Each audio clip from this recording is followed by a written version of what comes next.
I've been trying to learn French for a long time, and these are my tips and tricks on how to learn a new language. One is to practice as often as you can with as many different resources as you can. Try to set aside time, maybe every day, every week or something, to practice and try to just get more into the habit of using the language, because you could really lose whatever knowledge you have of the language so easily if you don't practice at all. But that could be very difficult. So number 2 is find ways to passively practice your language. So to passively learn the language and practice the language, that means watching TV shows, watching movies, subscribing to YouTubers, vloggers, follow Twitter accounts or accounts on Instagram. Stuff that you will see anyway and stuff that you would be interested in anyway.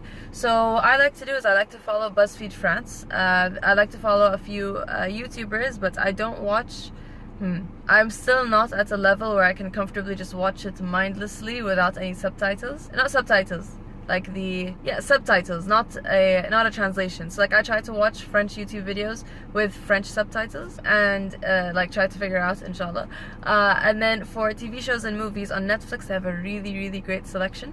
Not really great. They have a great selection.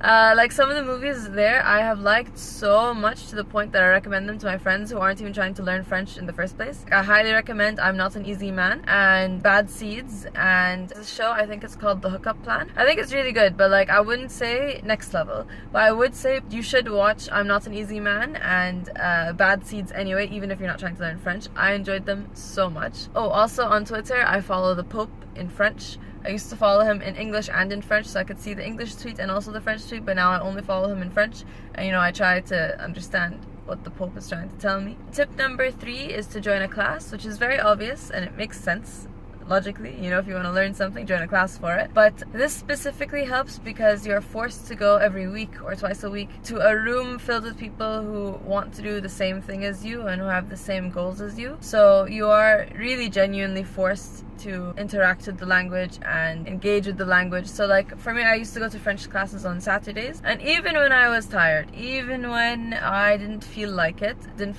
studying French, I had a reason to go because I'd already paid for it. So I went to those French classes and I was always happier and I always felt better because I did. And then I ended up planning my life around the fact that I was going to be in my French classes on Saturdays. So I would always like plan a lunch with my friends like on those days. I would always plan like to do something like directly afterwards. So it is a really great thing to do, and you get a lot of help in terms of resources, movie recommendations, TV show recommendations, like advice on what to do and all that stuff. And also because it teaches you grammar. It's very easy. I don't really enjoy studying grammar that much. I'm like, okay, words go here, this means that. Cool.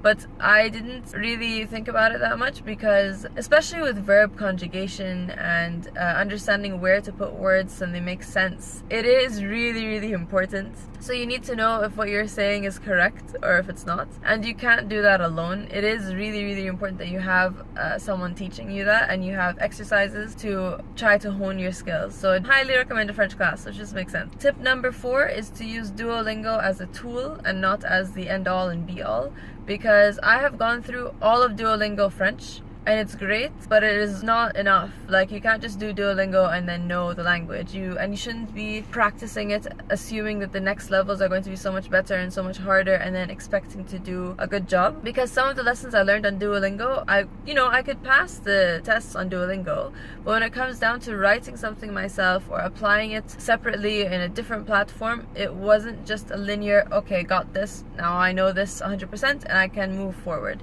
It's really good for vocabulary, and it's really good as a basis and for a beginning, but it is not everything. So don't look at it and don't just say, yes, I'm learning French or I'm learning whatever. Like, no, you need something else. Tip number 5 is to practice speaking the language as much as possible. I don't have a French buddy, but if you do, that would be, not French buddy, but like someone to practice your French with or whatever language that you're learning with. If you have someone to practice with, it changes everything. So what I do is I practice spoken French with myself. Sometimes, like, when I'm taking a shower or something, like I would like speak to myself in French, or I'm doing this or that, I'd speak to myself in French. And sometimes when I'm really angry and I need to rant, I would rant out loud in French. For some reason, when I'm really angry, I just think, oh, this is a great opportunity to practice French. Even though it's not the most aggressive sounding language, but like, I don't know, it works for me. Oh, sorry, going back to the point of getting material, I really like listening to music in French, so especially pop songs, because The lyrics are simple enough that I would understand them sometimes, and it's catchy enough that I might find myself singing them. If you listen to them enough times, you're training your ear to get used to the language and to get used to like the demarcations of, okay, this is one word and this is one different word entirely. Just because in French, like, things are connected and sometimes difficult to figure out what people are saying. So I would also recommend, French music. Tip number 6 is, if you can, possible, if the stars align, for you to travel to a country that speaks your desired language. Oh man, it's so good for your language skills.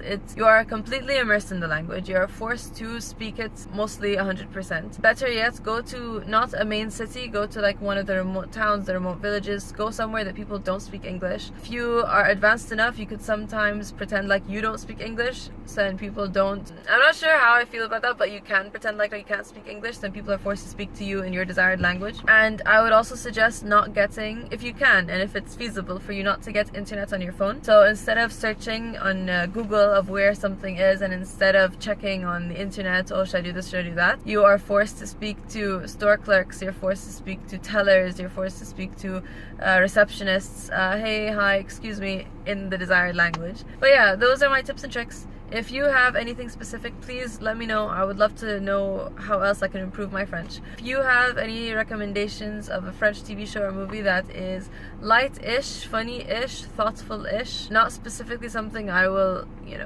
have to think about too much, I would greatly appreciate it. I hope you're enjoying VEDA. Thank you for watching. Bye.